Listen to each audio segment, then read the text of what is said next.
Además, en una conducta extraordinariamente democrática y republicana, me voy a coordinar a mí mismo.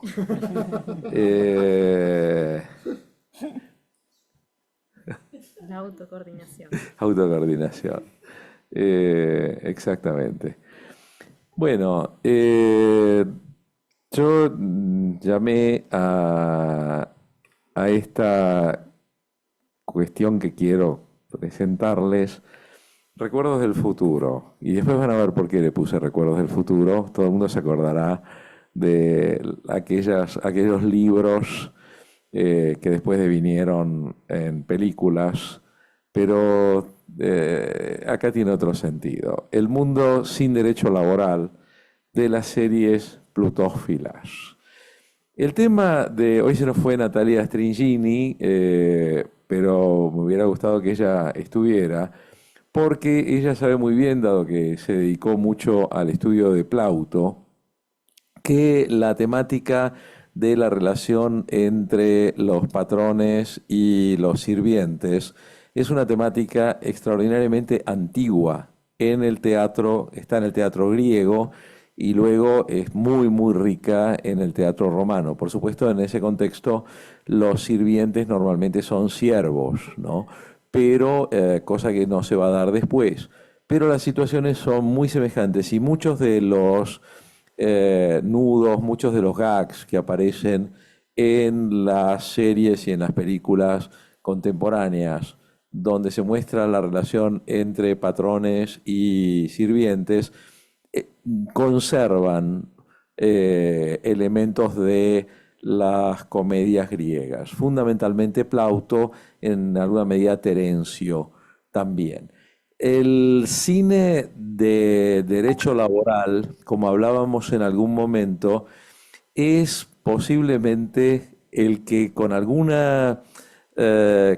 elemento jurídico, el más antiguo de todos, porque la película La salida de los obreros, que en realidad son las obreras de la fábrica Lumière en Lyon, es la primera película que tiene implicancias de derecho y particularmente de derecho laboral que existe. O sea que la temática aparece el resto de las películas de los hermanos Lumière no tienen realmente una vinculación, o sea, hay que ser muy específico, hilar muy fino, ir con un telescopio más que una lupa para encontrar elementos jurídicos, pero esta sería la primera. En 1925 hay una película extraordinaria de Sergei Eisenstein que precede por unos meses a la película Braniana Syaz Potemkin, que es Stachka. Stachka es la huelga.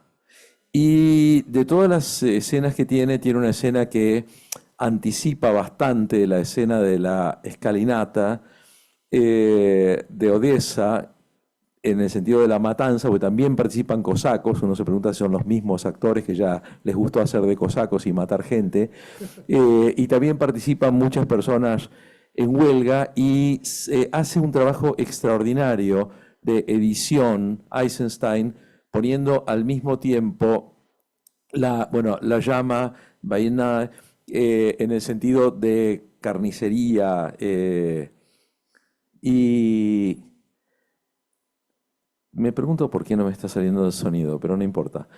Eh, Al mismo tiempo escenas de un matadero, ¿no? Con el matarife que sale con su delantal de cuero y los cosacos matando a los trabajadores que se han insurrecto. Y luego tenemos 2 años después la película que yo considero que es la película más fascista de todos los tiempos y la película posiblemente la mejor película fascista de todos los tiempos, que es Metrópolis de Fritz Lang, donde aparece una muy clara denuncia social en términos de lucha de clases que al final se licúa en un acuerdo entre las dos clases a través del mediador, un personaje que viene marcado por el destino y que evidentemente es el líder, la nueva idea del líder. Hay que tener presente que en 1927 Mussolini está cumpliendo su primer quinquenio con un éxito económico extraordinario, que es la gran pantalla de difusión del fascismo en ese momento. En los comienzos de la década del 30 y el final de la década del 20 se produce el colapso en 1929 de la bolsa de Wall Street. El colapso de la bolsa de Wall Street genera el trienio, que son los 3 años en que el cine norteamericano hace algunas de las mejores películas que se van a hacer en muchísimo tiempo. Es un cine completamente desinhibido, que plantea sin ningún problema las cuestiones vinculadas con la corrupción, con una justicia que no hace justicia, una policía que se maneja con criterios económicos, abogados que salen ganando por medios no lícitos y demás. Y en medio de todo esto aparece una película de Warren Williams. Warren Williams era el tipo que personificaba por excelencia al mal nacido, ¿no? El tipo tenía una cara muy particular de hijo de mala madre que le dio la posibilidad de estar en varias películas al mismo tiempo protagonizando. Y una de esas películas es Employees Entrance, la entrada de los empleados, en la cual Warren Williams hace de un gerente de personal de una tienda departamental en Estados Unidos que se aprovecha, es la película del 32, es el mejor año el 32. En el 33, justamente el trienio va a provocar que se haga el famoso Código Hays, el infame Código Hays, que a partir de ahí va a matar al cine norteamericano por 30 años. Pero esta es una película pre-code y la cuestión es que, visto y considerando la situación de extrema pobreza que se vive en Estados Unidos en ese momento, falta de trabajo, el enorme desempleo que hay, el tipo utiliza esa situación para amenazar a las trabajadoras y de esa manera obtener favores sexuales de las trabajadoras. O sea que el tema está permanentemente presente. Y por supuesto, ya en bien entrada la década del 30, en el 36, Carlitos Chaplin le da la vuelta con la hermosa película Modern Times. Voy a hacer una prueba nada más, un segundito. No. Con la hermosa película Modern Times, que es una forma de tomarse en broma la problemática que está viviendo el trabajador en esa época y la total falta de instituciones que protejan a los trabajadores frente a un régimen abusivo e inhumanizante. Pero el tema al que me voy a acercar ahora no es el trabajo fabril ni el trabajo agrario, me voy a acercar al trabajo doméstico. El trabajo doméstico siempre ha sido problemático dentro del esquema, usted que es laboralista, por eso la llamé muy especialmente, siempre ha sido un trabajo problemático por el hecho de que se cumple adentro de una casa con personal que está muy bajo la dependencia y bajo el control. Y no deja de ser interesante que aquel trabajo que hice hace algunos años haciendo una investigación sobre las más importantes redes pornográficas, la temática de la mucama, de la maid, es una de las temáticas más presentes en la pornografía.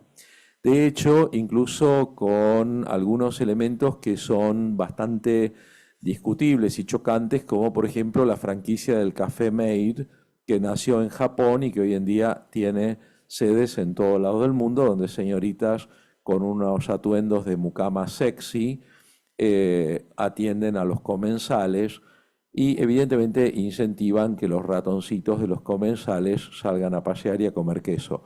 Entonces, esta situación es una situación que realmente genera un marco de derecho laboral muy problemático, muy, muy problemático. Hablé de series plutófilas. Bien, ¿de dónde saco esta palabra? Asombrosamente es una palabra que tuvo mucho éxito en el derecho penal. Es una palabra que tuvo mucho éxito en la doctrina penal norteamericana y en otras más. Se compone de dos palabras, plutos, que significa en griego riqueza, rico, y filos, que significa amigo, amante. Entonces sería algo así como la amistad que nos provoca la riqueza, el interés que nos provoca la riqueza. Nos encanta ver cómo viven los ricos, nos encanta ver, sea real o sea imaginario, pero nos encanta ver cómo viven los ricos. Las series plutófilas se vuelven muy importantes en la última parte del 20 y durante el 21. La palabra no está aceptada por la Real Academia, pero la verdad me importa poco y nada que la Real Academia no la acepte, porque algún día tenemos que asumir que la Real Academia fue un invento surgido de la Guerra de Sucesión en España a principios del siglo XVIII para terminar con el catalá, para terminar con el galego, para terminar con la euskera, etcétera, e imponer a la fuerza el idioma de Castilla como único idioma español. De manera que, sinceramente, lo que diga la Real Academia me tiene muy sin cuidado. La palabra plutófilo es una palabra muy clara y la voy a seguir usando. La primera serie que voy a tomar es Upstairs, Downstairs. Upstairs, Downstairs se conoció en el mundo hispánico como los de arriba y los de abajo. La verdad que es cierto que traducir upstairs, downstairs al castellano no era sencillo, realmente. Y los de arriba y los de abajo parece interesante. La cuestión es que fundamentalmente tendría que haber sido los de arriba y las de abajo, porque las de abajo eran más las que los. La serie es muy buena, es una serie inglesa de mucha calidad. Se lanzó en 1971. Alguien me está mandando mensajes insistentemente. Se lanzó en 1971 y tuvo varias temporadas, tuvo mucho éxito y estuvo hasta 1975. Originalmente, bueno, el periodo coincide, y esto es muy importante por lo que van a ver, coincide con la llegada al poder de Ted Heath, que significa el regreso del sector conservador fuerte al gobierno de Inglaterra, lo que quiere decir una reevaluación de los avances de los derechos de los trabajadores y una consideración de que los intereses económicos ingleses imponían una mayor relajación de los contratos laborales. Van a ver que esto es prácticamente una constante. Estas series en general son coetáneas con la llegada al poder de gobiernos conservadores que restringen los derechos de los trabajadores. La idea original, que había sido de Jean Marsh y Eileen Atkins, dos actrices, era la de personificar una pareja de mucamas en una mansión rural inglesa.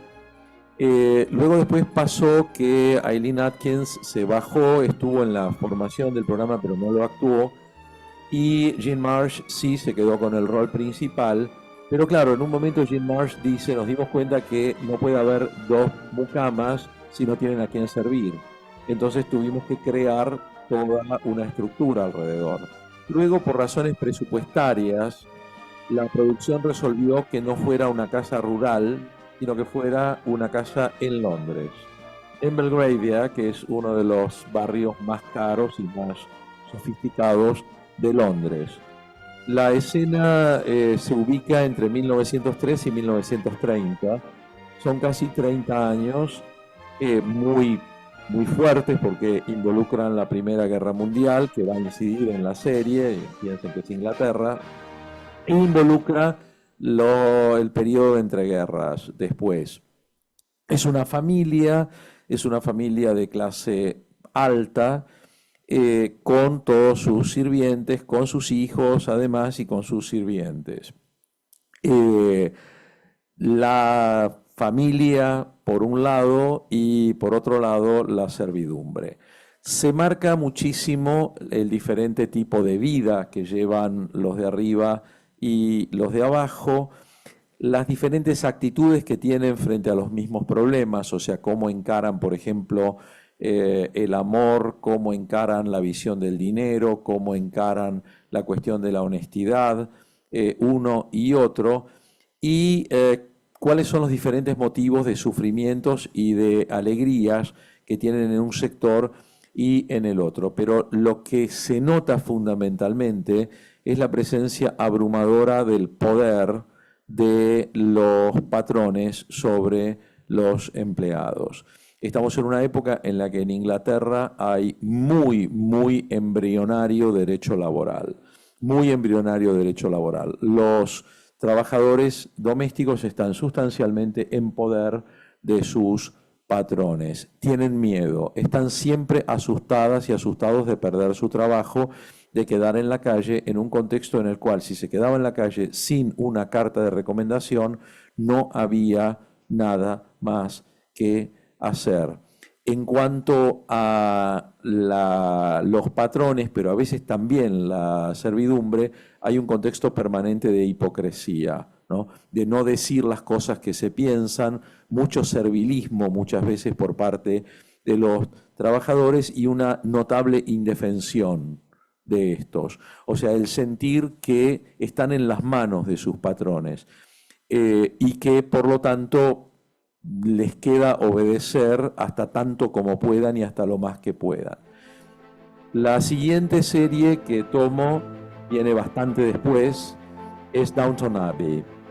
Downton Abbey es una joya, y actúa la actriz preferida de Francisco Castillo Mora, es Maggie Smith, que además tenía la particularidad de que era absolutamente igual a mi abuela materna, pero tan igual que hasta hablaba igual y hacía los mismos gestos y demás. Y yo cada vez que la veía, aparte no solo yo, mis hijos, mi compañera, todos decíamos Alexandra, porque era mi abuela tal cual.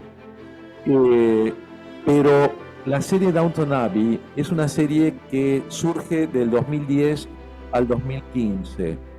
Es un primor, está extraordinariamente actuada, tiene un excelente libro y además es muy plutófila, porque en esta sí se vuelve al proyecto original de Marsh, que es la idea de una casa de campo, ¿no? Es una casa muy fastuosa, es una residencia que pertenece a una familia muy antigua, aunque la casa de la familia del profesor Francisco Castillo es mejor que esta, todavía en Inglaterra.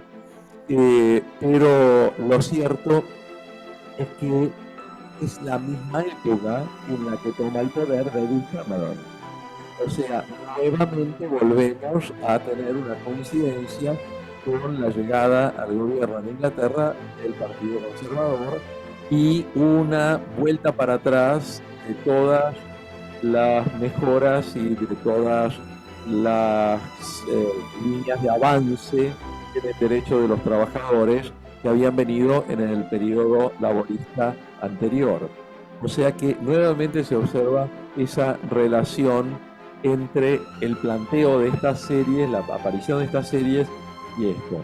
El periodo abarcado es 1912 a 1926, o sea, aparecemos en prácticamente las vísperas de la Primera Guerra y nos vamos en la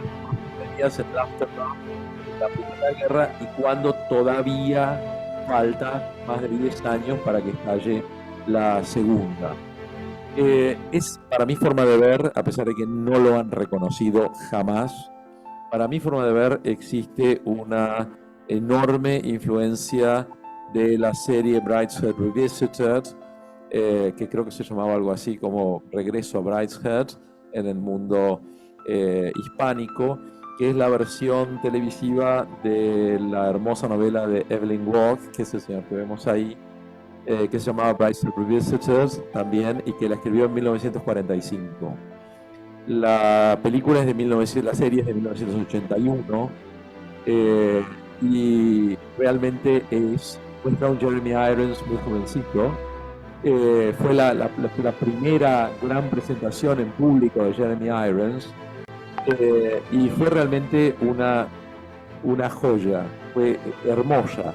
Y yo creo que hay mucho de la estética de Downton Abbey que está inspirada allí, y también, por supuesto, la versión cinematográfica espectacular con Anthony Hopkins y Emma Thompson de 1993, The Remains of the Day, Lo que queda del día, el libro de Kazuo Ishiguro, que había escrito en 1989, que el libro había sido un bestseller total y absoluto. El libro es buenísimo, buenísimo. Y la película de 1993 es maravillosa. Es para verla 7 veces, 8 veces. Es absolutamente hermosa. No sé si no es para mí el mejor papel de Anthony Hopkins. Es mucho decir, Pero hay mucho, o sea, digamos que para mí los de arriba en Downton Abbey, los de arriba están inspirados en Brideshead Revisited en gran medida, y los de abajo en Remains of the Day. Se marcan muchísimo en esta serie las diferencias, o sea, están mucho más marcadas todavía que lo que estaban en Upstairs, Downstairs, están mucho más marcadas todavía, y se destaca muchísimo el paternalismo por parte de los patrones. El patrón es un conde que actúa permanentemente usando sus influencias, su poder, para, por ejemplo, ayudar a su footman personal, su lacayo personal, que tiene un problema penal, y utiliza su poder, y muestran una actitud paternalista permanentemente. O sea, uno cuando ve Downton Abbey, en principio dice, bueno, pero qué buena gente los patrones, ¿no? Pero claro, qué buena gente, pero con una actitud, ¿no?, de contempt, con una actitud de paternalismo hacia el personal. Y se marca muchísimo más que en la anterior el conflicto político y el conflicto social. Estos están fundamentalmente corporizados en el chofer, que es un irlandés, que nos vamos a enterar que es un irlandés que está vinculado con el movimiento emancipador de Irlanda. Hansen se llama, que está vinculado con el movimiento emancipador irlandés, y luego nos enteramos también que, como correspondía, es socialista, pero con la particularidad de que se va a producir el enamoramiento mutuo con una de las hijas de la familia. O sea, esto ya marca una situación nueva, porque lo que sí aparecía en Upstairs, Downstairs, y aparece varias veces, son mucamas que han quedado embarazadas a partir de relaciones sexuales más o menos forzadas con sus patrones. Pero acá más bien lo que aparece es otra cosa, o sea, aparece el amor entre un grupo y el otro, con una particularidad muy especial, que finalmente, tras no demasiado problema, finalmente la familia acepta el casamiento del chofer con la hija, ¿no? O sea, en ese sentido estamos viendo un cuadro diferente, estamos viendo un mundo distinto. Paso ahora a The Gilded Age. The Gilded Age, ya vamos a hablar del nombre porque es un error gravísimo. The Gilded Age se iba a lanzar en 2018, ya estaba lista en 2018, no se pudo lanzar por problemas diversos. Se lanzó en 2019. Está hecha, como anuncia el cartel, por la misma gente de Downton Abbey. Se nota terriblemente, se nota en la estética, se nota en todo. Coincide exactamente con la asunción, porque es norteamericana, y coincide exactamente con la asunción de Donald Trump en su primera presidencia.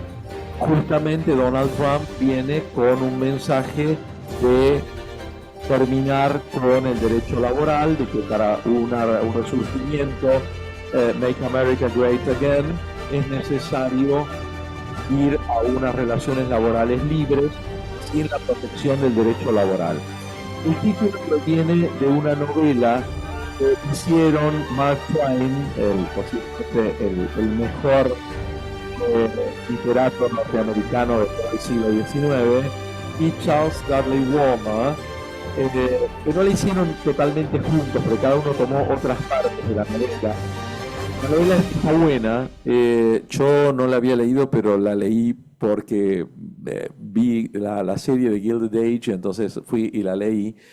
La novela se publicó en 1873 y tiene una particularidad. El título de Gilded Age es un título irónico. Es un título irónico. Por eso, porque lo que hace en 1873 Mark Twain y Warner es fundamentalmente criticar la sociedad de los nuevos ricos norteamericanos que no tienen ninguna nobleza, que no tienen ninguna prosapia, pero que han hecho muchísimo dinero con el ferrocarril, con las minas que se han encontrado, etcétera, etcétera, y que se las dan de duques ingleses y que están construyendo casas fastuosas y que viven con un lujo principesco y que en realidad son hijos de comerciantes o de trabajadores manuales, hijos de inmigrantes, etcétera. Y Mark Twain, que realmente hay que reconocer que era un escritor muy gracioso y con un gran culto de la ironía, que busca este título, y por eso es que es un error garrafal el haber presentado la serie en el mundo hispánico como la Edad Dorada, porque es la edad enchapada en oro, que es completamente distinto. La Edad Dorada sería The Golden Age, pero justamente la serie muestra una edad que no tiene nada de golden, es gilded, o sea, es enchapada en oro.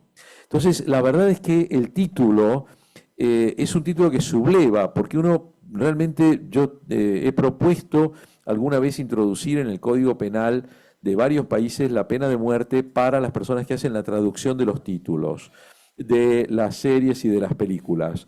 Porque tiene que ser una pena de muerte suave, lenta, o sea, que dure bastante tiempo, ¿no? Y que se haga de manera pública en una plaza central. Porque esto de poner la edad dorada te transmite un mensaje que es completamente equivocado, ¿no? Porque justamente acá lo que se produce, la gran diferencia, la historia está colocada en 1882, o está colocada en la década siguiente a la historia de Mark Twain. Y es la época del ferrocarril, es la época de los grandes ferrocarriles, y es la época en la que se construyen las colosales mansiones que va a haber en el Hudson, cerca de New York, y que todavía se pueden ver, esas colosales mansiones que se van a construir, que parecen palacios europeos, y que incluso se van a hacer con arquitectos europeos muchas veces. Algunas van a incluso emular castillos franceses, ingleses y demás. Y las enormes residencias en Park Avenue, las enormes residencias en New York, de esta gente que son sustancialmente nuevos ricos. O sea, nosotros en Downton Abbey veíamos, igual que en Upstairs, Downstairs, veíamos gente muy elegante, con una elegancia, o sea, el personaje de Maggie Smith, el personaje que hace Maggie Smith, que tanto le gusta a Francisco y con razón, es el personaje de una mujer que tiene una nobleza de siglos incorporada en el cuerpo, que no necesita vestirse raro para que toda la gente, o sea, Maggie Smith puede salir en camisón y todo el mundo se da cuenta que es una condesa, ¿no? El conde de Downton Abbey puede salir en calzoncillos y todo el mundo se da cuenta que es un conde. Esta gente depende de la ropa que se pone, de los sombreros que usa, de las joyas que compra, etcétera, y se la da de que son, por ejemplo, En un capítulo llega un noble inglés a Estados Unidos. Entonces se vuelven locos por tener al noble inglés en su casa, por invitar al noble inglés, por traer al noble inglés, eso es la nobleza, y ellos son conscientes de eso. Claro, esto trae una serie de problemas en la relación con el personal doméstico, porque acá la gente que está en el mando de la casa no se siente con la seguridad que da el venir de una familia de riqueza antigua, de nobleza antigua. Sabe perfectamente que sus abuelos tenían el mismo nivel económico o menos que el mayordomo de la casa o que la sirvienta que los está teniendo. Entonces, la situación es distinta. El otro elemento que se introduce, fundamentalmente porque es Estados Unidos, es la cuestión de la discriminación por el color de la piel. El tema de la presencia estamos en las postrimerías de la guerra civil, estamos todavía con unos Estados Unidos muy divididos, con un sur que todavía no termina de aceptar que se terminó la esclavitud. Entonces, en medio de todo esto, desde los primeros momentos se traba una amistad entre la joven de la familia rica y una joven afrodescendiente de una clase social alta. O sea, en esto se parece a la película de los melanizados, la película de los melanizados. O sea, no se toma a gente de clase baja, afrodescendiente, sino que se toma a gente acomodada, que vive en un departamento muy lindo y demás, y que en algunos momentos te diría que le transmiten al espectador una sensación de que son más genuinos en su riqueza burguesa moderada, son más genuinos ellos que los ricos blancos que están preocupados. Y me voy a quedar para terminar, para homenaje de la profesora Robledo Thompson, que tiene cierto parecido con la protagonista, con La Promesa. La Promesa es una serie plutófila española que está en pleno curso en este momento. Aparece en el año 2023 y es una serie maldita porque en algunos aspectos no es mala, es pésima, pero es absolutamente adictiva. Yo voy en este momento más o menos por el capítulo 370. Es absolutamente adictiva, sigue saliendo. Y el tema del enganche del que hablaban ustedes hoy está extraordinariamente hecho. La mayoría de los capítulos no te podés ir a dormir porque por lo menos uno tiene que ver los primeros minutos del capítulo siguiente, ¿no? Porque si no, no concilias el sueño, ¿no? Puedes decir, no, pero ¿qué pasó? La enorme mayoría de los capítulos está bien armada, es increíblemente inverosímil en las cosas que pasan, ¿no? El protagonista, que es el hijo de la familia rica, tiene un avión de esa época, y sale a volar con el avión de esa época, más o menos como nosotros salimos con el auto a dar una vuelta, ¿no? O sea, es totalmente inverosímil en todo, pero engancha. Está localizada en una residencia española que hoy en día es de propiedad de la hija de Julio Iglesias, la marquesa de algo, es una marquesa de la mujer, de Isabel Preisler, hija de la mujer de Julio Iglesias. De Falcón, esa, es la hija de la mujer de Julio Iglesias, no de Julio Iglesias. Tenés razón, totalmente razón. Lo cierto es que es una residencia linda, pero es mucho más linda que la que se ve en la serie, porque en la serie se ve la residencia de afuera y los interiores son falsos. O sea, no se pudo filmar en interiores porque está en reparaciones la residencia, de manera que los interiores que se ven en la serie son... A la que se ve afuera sí es la residencia. La verdad es que la residencia verdadera que ustedes la pueden ver porque hay un terriblemente malo programa sobre la marquesa esta, que se llama La Marquesa, se llama Falcó de apellido la Marquesa. ¿Cómo? Amara Falcó. La Marquesa se llama la serie. La serie es terriblemente mala, pero te permite ver cómo es el palacio verdaderamente por dentro. Y está bastante decadente, pero es muchísimo más palacio. Lo cierto es que tiene una cantidad de diferencias. Siempre igual se muestran los de arriba y los de abajo en el mismo esquema de las anteriores, pero es española. Es española. Empieza en 1914, el tiempo no pasa nunca y pasa rápido de repente. O sea, el timing es absolutamente irracional, ¿no? Uno dice, pero ¿cómo? Ya pasaron 9 meses, ya nació el bebé, ¿no? Y después pasan muchas cosas y no pasa el tiempo, ¿no? O sea, es una cosa muy rara.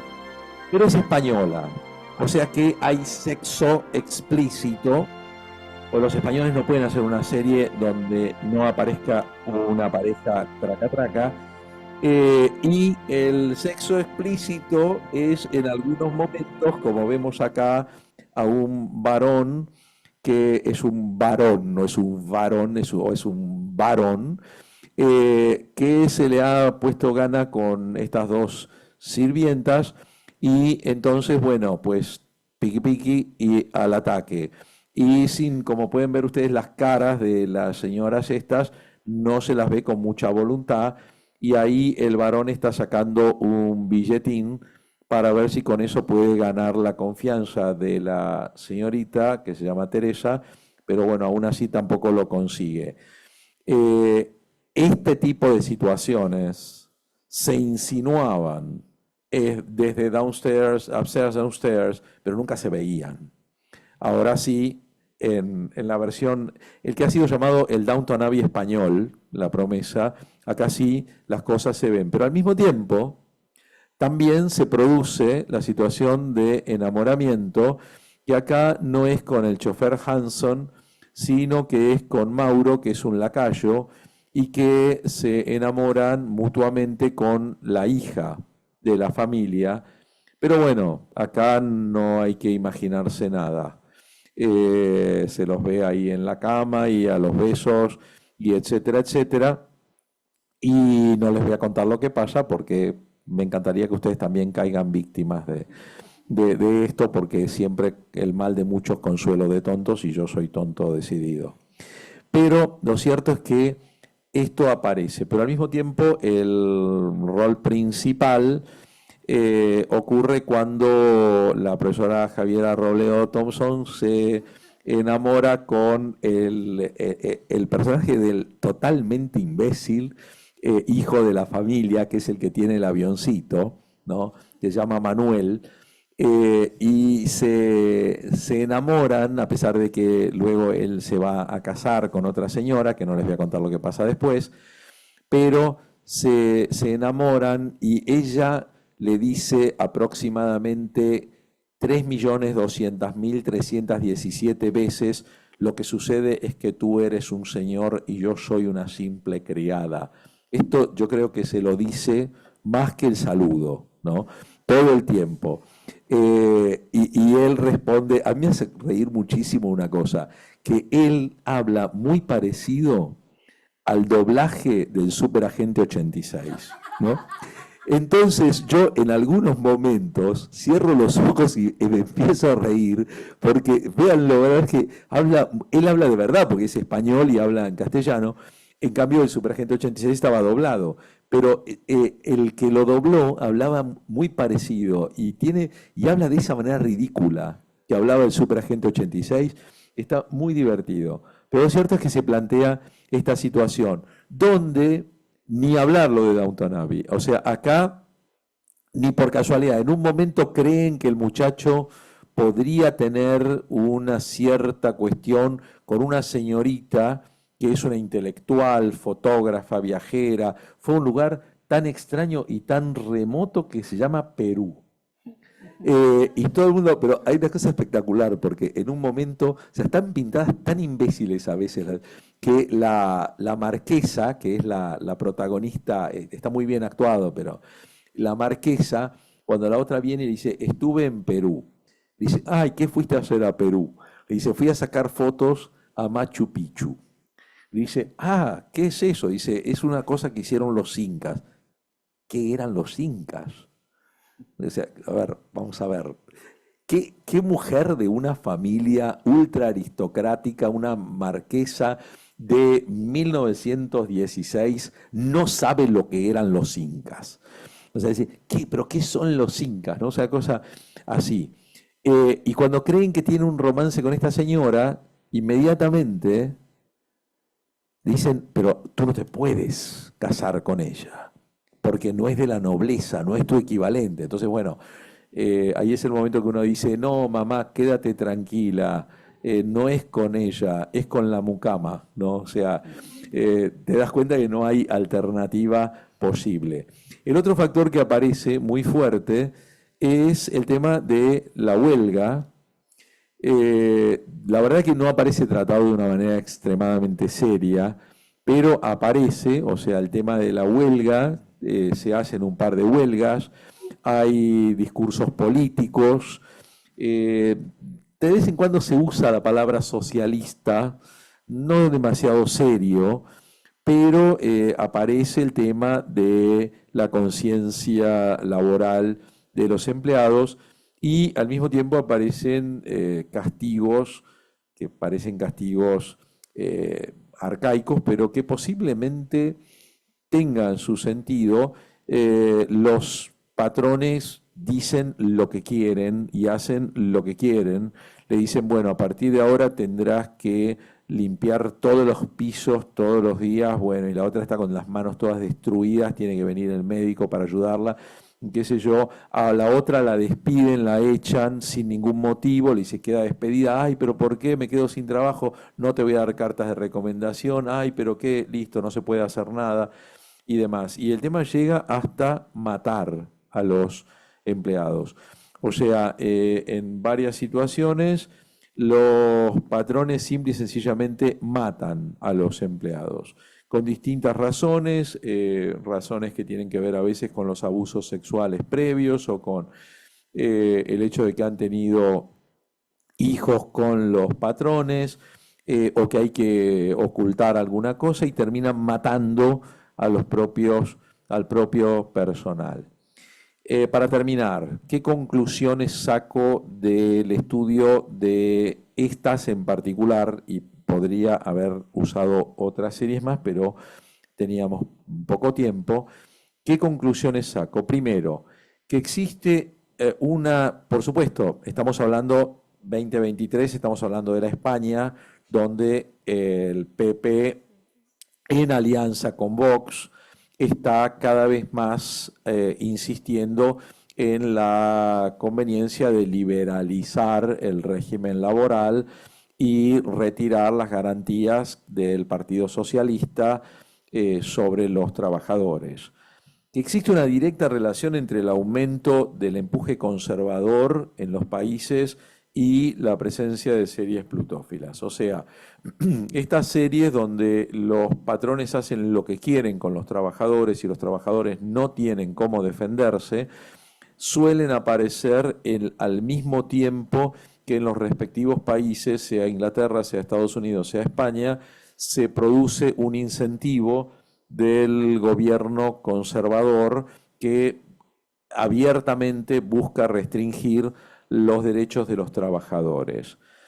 Creo que estas series advierten al público sobre la importancia del derecho laboral en el sentido de mostrar cómo era una época en la que los trabajadores no tenían derechos.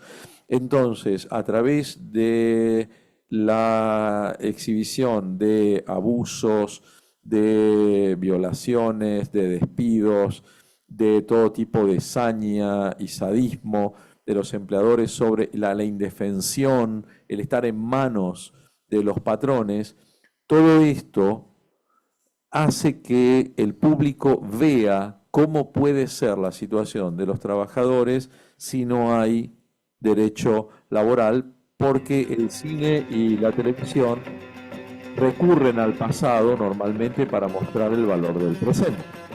En la exposición que nos dio ayer Natalia Strigini, por ejemplo, sobre la esclavitud en el cine de Romanos, ahí lo vemos a Espartaco, uno veía, bueno, cómo era cuando había esclavitud. Bueno, en la película El crimen de Cuenca de Pilar Miró, donde vemos las terribles escenas de tortura que hacen que la gente cuando está mirando se tape la cara, después las partes de los estudiantes y miro cómo se tapan la cara, miran para otro lado, y dice, bueno, ves, eso es la tortura.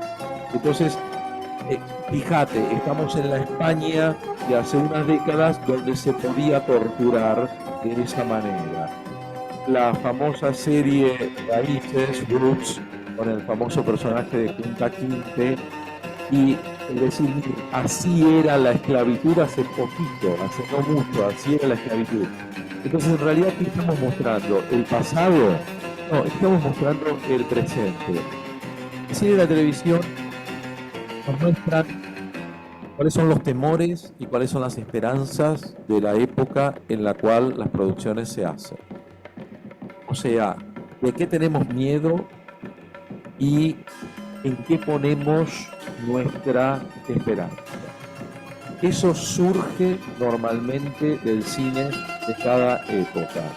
Por lo tanto, estas series me parece que están gritando, Marisol, defendamos al derecho del trabajo, porque regímenes políticos como por ejemplo el que está en este momento entronizado en la República Argentina son regímenes que pretenden demoler la construcción del derecho laboral que costó tanto sufrimiento y establecer lo que hubo antes, o sea, una situación donde los trabajadores no tengan defensa y estén en las manos de sus empleadores. Por eso llamé a esta exposición Volver al Futuro, porque me temo que vuelve a llover sobre mojado y creo que el cine y la televisión nos advierten sobre estas cosas. Muchísimas gracias por la paciencia.